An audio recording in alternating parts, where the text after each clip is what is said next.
Kenneth, specifically thinking about the academic aspect of things, our student athletes regularly go to class, and we're in a remote distance learning situation.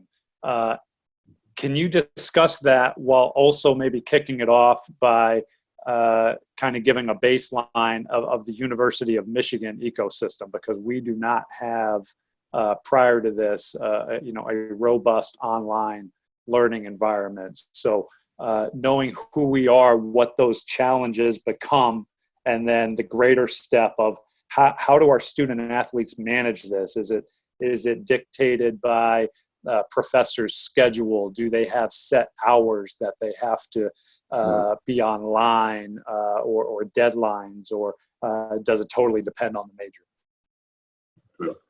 Got it. You're right. So the infrastructure wasn't necessarily built up to do learning in an alternative format. So it definitely calls people to think outside the box a little bit.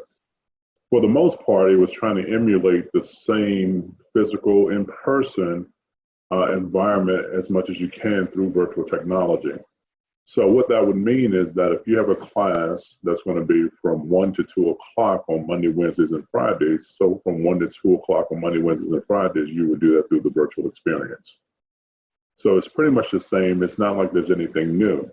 In terms of office hours that a faculty member might have, they are offering virtual office hours where they can be contacted.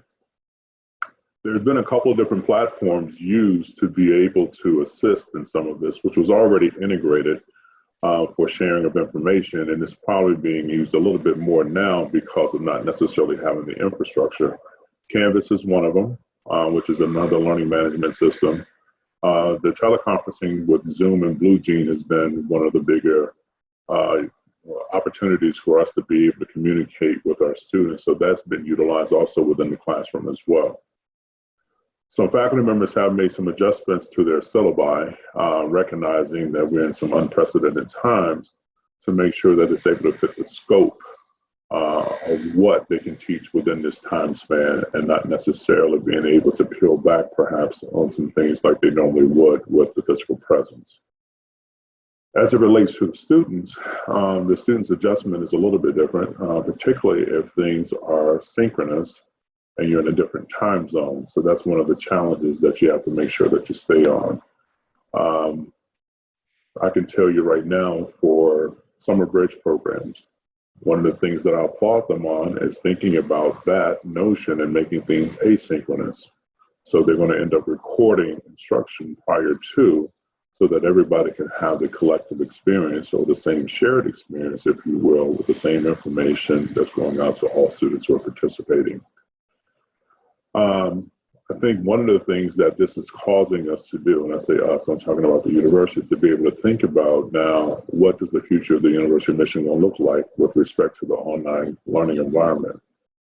I'm certainly thinking that we're probably going to prepare to be able to bring more of that to the institution, recognizing that you can have some shortages that occur when you don't have it. And I think the other part too with that, you're looking at the global impact that you could have potentially by having online environments and teaching someone in other countries. I think there's the notion of how do you build community via IT infrastructure.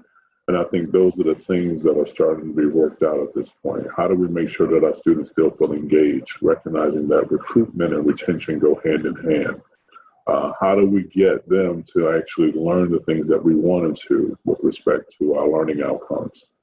I think all of those things, to some degree, really just have been transplanted into this environment.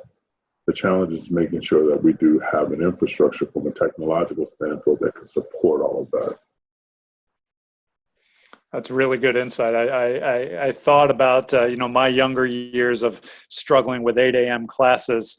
It could be even a little more challenging if I happen to be taking that 8 a.m. class living in California and having that be at 5 a.m., Right. That's a really good point.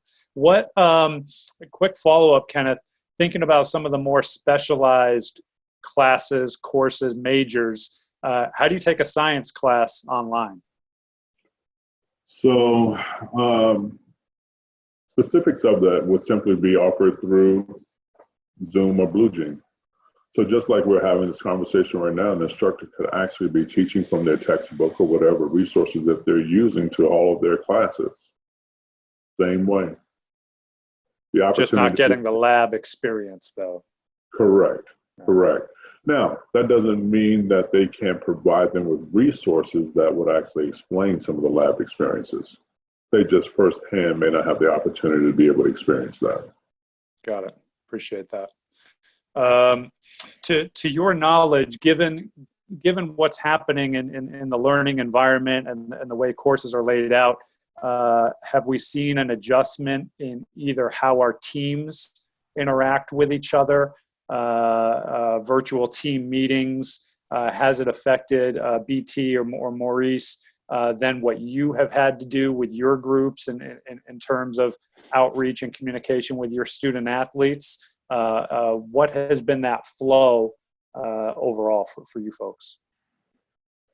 Well, for me, it's been a positive because, we work with some great coaches who believe in that development off the field of play, right? And so some of our coaches are including what we want to do into their team meeting, their Zoom meetings. And so, we'll spend 30 minutes with teams or individual students setting up appointments. So, I mean, it's been a positive so far.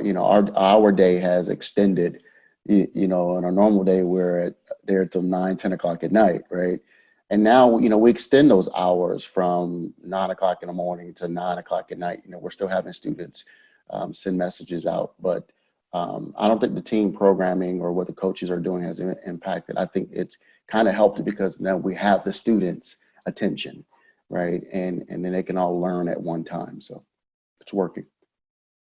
Our coaches are doing a phenomenal job of keeping in contact with their student athletes on their teams. And so, like I said, those first 2 weeks, if you think about it, those first 2 weeks were really challenging for our student athletes and student athletes around the world, around the country, to deal with that mentally. And so they gave them 2 weeks to themselves because they had to make adjustments academically with getting this new way of learning.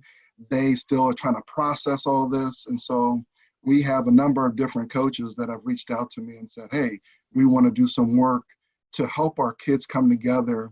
But our coaches are, if they're not working with me or Mo, they're reaching out and they have a scheduled plan to work with those student athletes. Because the thing that's really been positive, like I'm working with women's soccer today, and they're just talking about their culture. But really, they're doing strength finders to talk about what values do they bring to the team and their strengths that they bring. But those are all carryover because we know when they go and they work with Mo and his team and they go into an interview, that's going to be one of the questions, what are your strengths and what are your weaknesses? And so our kids, as one of our counselors says here, Greg Hard says, they get to practice, train, and rehearse their strengths with their team and learn how to use it with their team. But those are all transferable skills when they start to work with Mo's team and they start to sit down with employers. And a number, like 4 out of 5 Fortune 500 companies use strength finders as a part of their leadership and personal development. And so they get to do it now and they get to practice that, train with it within their team. So it's natural when they go into another team that they can leverage those different mindsets and skills. Yeah, well done. Kurt, what I'm also finding is, that's a great point, BT, is that the coaches are on the call, right? And so they're part of it. They're learning as the students learn.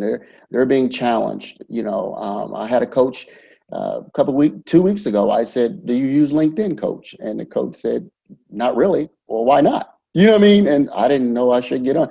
It's a teachable moment for them as well, because they are now on those devices, those networking devices, our Wolverine network, which is our athletic LinkedIn. They're now on those platforms and the students are on the platforms. And so again, I think it's great for the team.